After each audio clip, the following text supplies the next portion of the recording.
Welcome back. You must be tired. I have dinner ready for you. As I moved toward the dining table, I saw that my favorite dishes were arranged on it. You like this one, right? Come on, let's eat. Hearing this, you probably think he is a good husband.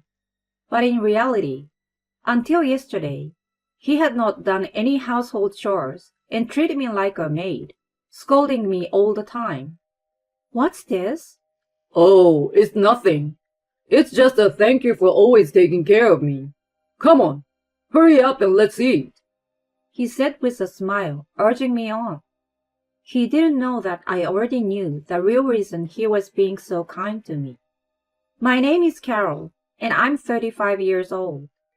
We have been married for 3 years, and this is the 10th year after my husband and I graduated from university.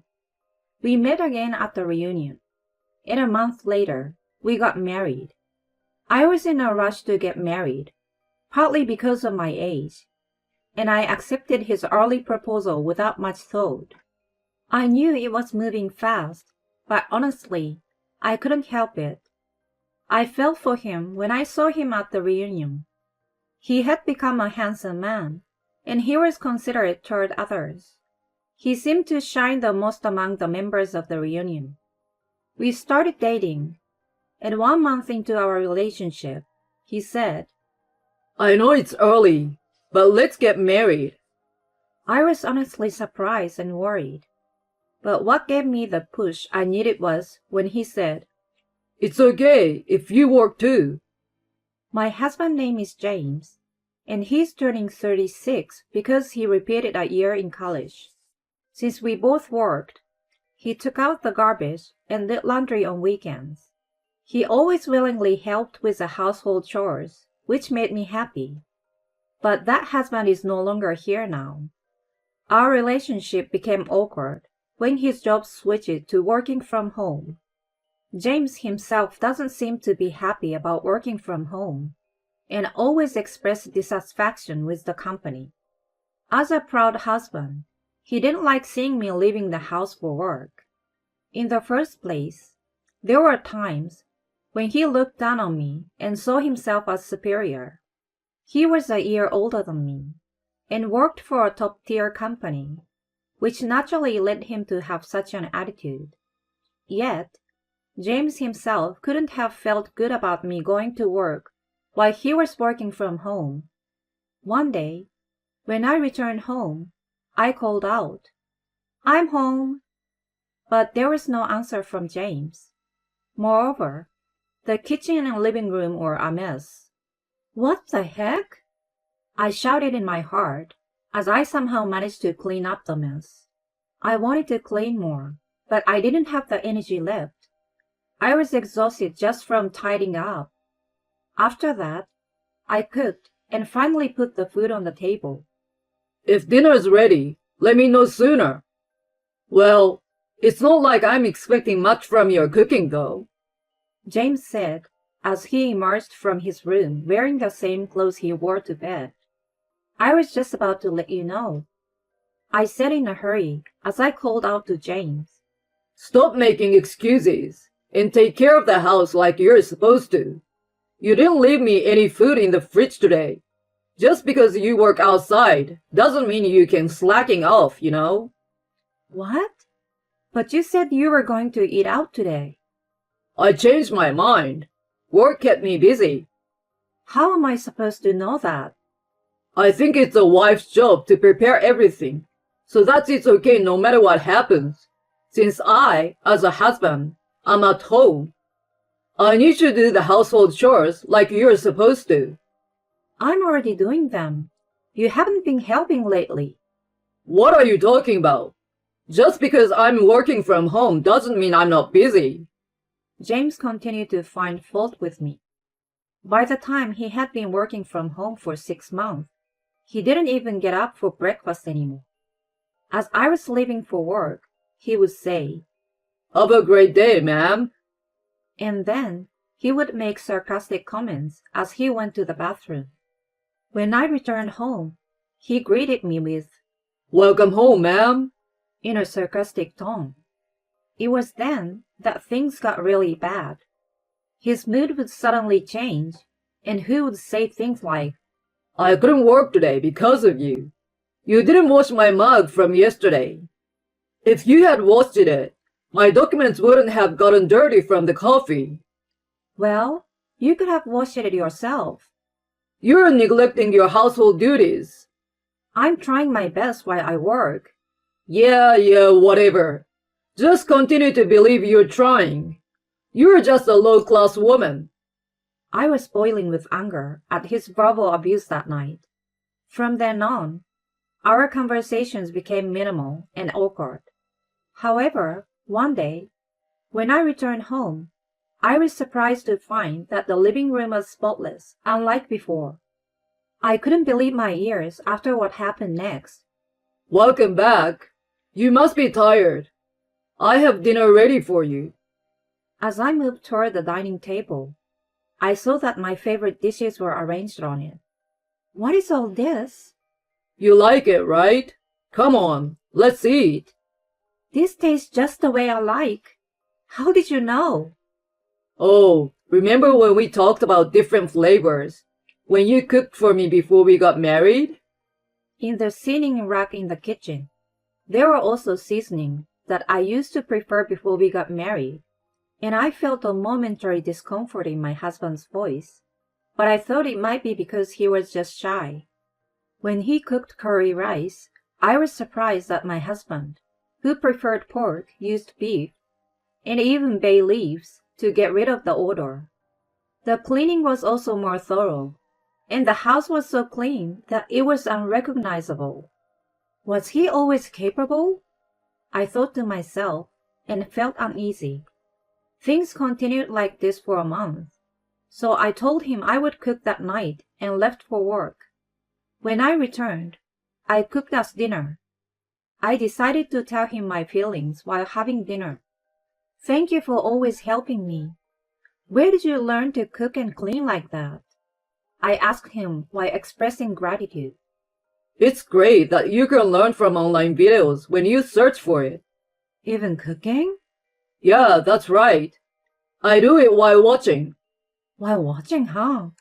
You're skillful, Well, there's nothing I can't do. my husband said. But as far as I know, that dish is exquisite. Just watching YouTube, huh? I was feeling a sense of distrust. Even so, I felt relieved to have a kind husband and started talking to him. Hey, do you want to start thinking about having children soon? Oh, I'm feeling a bit sick today. Is it okay if we don't try tonight? My husband froze at my words and changed the subject. I wanted to continue talking about our fertility journey, but with work getting busier, we never got the chance.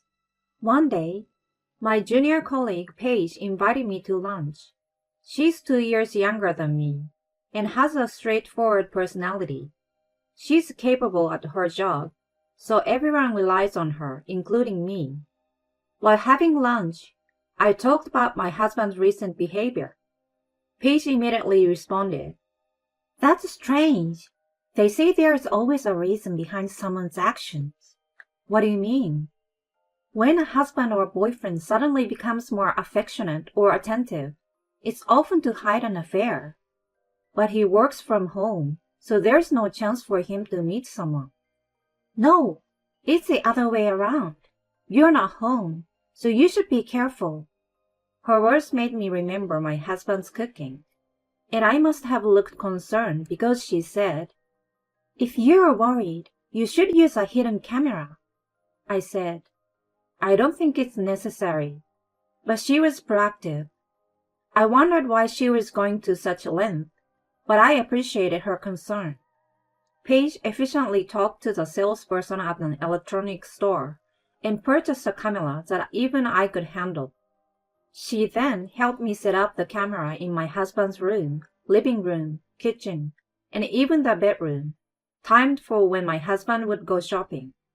The hidden camera was shared with my PC and smartphone so that I could see in real time. The next day, I couldn't stop thinking about my husband and the hidden camera. So, unable to wait, I nervously opened my smartphone during lunch break. My heart nearly stopped when I saw the person who appeared on the screen. What? Paige? Why is she in the footage? I quickly closed the screen, but my hands were shaking and my heart was racing. I couldn't focus on work in the afternoon, so I waited for the end of the workday and went to the nearby cafe to calm down with some coffee before playing back the hidden camera footage. James prepared his computer and was skilled in his work during the start of the web conference. However, when the meeting ended and the conference screen closed, he reached for his smartphone and began doing something on it. Then, he moved to the living room, and shortly after, the doorbell rang. He seems to have gone to the front door and disappeared from the living room. As soon as he reappeared, my body leaned forward to try to catch a glimpse of the woman next to him. It is Paige. I was shocked to the point where my heart almost jumped out of my chest. She had always listened to me talk about my husband and had been on my side, and she had even suggested the hidden camera. I was in a state of panic beyond words. Furthermore, I saw an unbelievable scene of the two of them captured on the hidden camera in the bedroom. I think I was beyond panic and in the state of shock. Are you okay, ma'am? The voice of the waiter brought me back to my senses. I switched my phone to call Paige and dialed her number. Before I questioned my husband, I wanted to hear Paige's story. You finally watched it. I'm glad, Paige said as she asked the waiter to use the private room. As soon as we entered, I asked her, What's going on, Paige? Did you intentionally set this up? There is a reason for this. Anyway, please take this video to the law firm. I don't understand. Can you explain it to me? Then she told me about her and my husband's history. From the beginning of her story, my head began to spin. Before my husband and I started dating, she was dating him. She turned pale when she found out that the groom of the wedding I invited her to, James, was the man she was dating. Although she cut off contact with him after our wedding and ignored him, my husband apparently contacted her and said, I will break up with that woman soon, so wait for me. She was curious about his true intentions, so she went to ask him. Since then, he had been telling her about his complaints about me during meals ever since. I had already decided that I wouldn't have a relationship beyond meals, but his bad-mouthing and attitude toward you were too much, so I came up with a plan for this hidden camera. But if that's the case, you become his affair partner. Yes, I'm aware of that. She apologized to me and continued the story. She had planned our divorce at the risk of being claimed for compensation. She deliberately approached my husband, went in and out of our house, and did unnatural cleaning and tidying up while preparing homemade dishes to make me suspect him of having an affair. She thought that the scene would be advantageous evidence in the divorce negotiations, and came up with the idea of the hidden camera. Why did you go that far? You're also a victim of my husband, I said, emphasizing my tone. Tears welled up in her eyes as she said, Please watch the kitchen video, Carol. I learned more shocking facts from the kitchen video and her story. In the video, my husband was adding something to the food every time after Paige left. According to Paige, James apparently said to her, My wife is infertile, so eventually I will divorce her because of it. Furthermore, he let slip in high spirits. I'm researching herbs to make her infertile. Paige apologized, saying, I was asked to do it, but I was the one making the herb and spicy food. You're not to blame. It's the terrible husband who's at fault. I'm sorry. Please go to the lawyer's office right away. You're also a victim. It must have been tough for you too. I won't let this evidence you let me have by sacrificing yourself go to waste. Before we knew it, we were holding hands and crying. We put the smartphone with the video in the bag and left the shop. Although I returned home later than usual, James started preparing dinner with kind words. I'm sorry, I don't have much of an appetite today, so I'm going to have something light. Wouldn't you eat just this?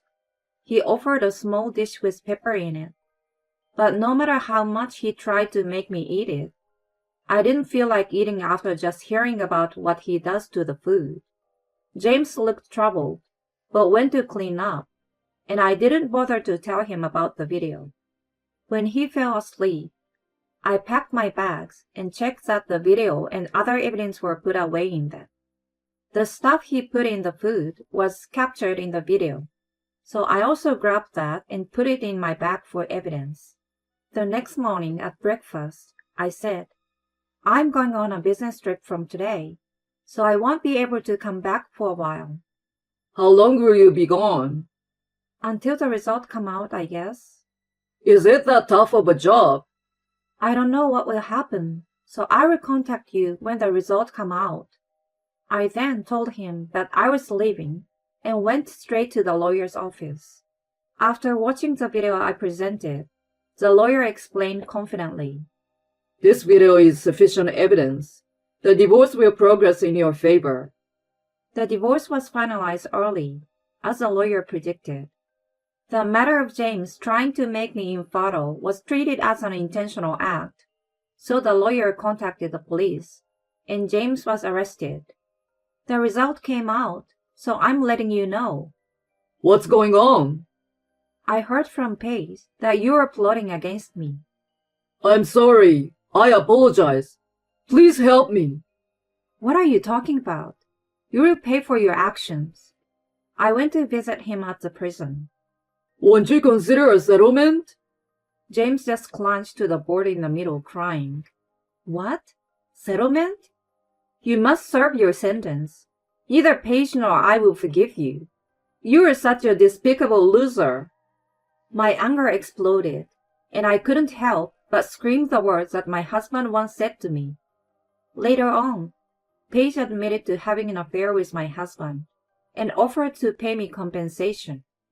However, she was also the reason why things ended the way they did.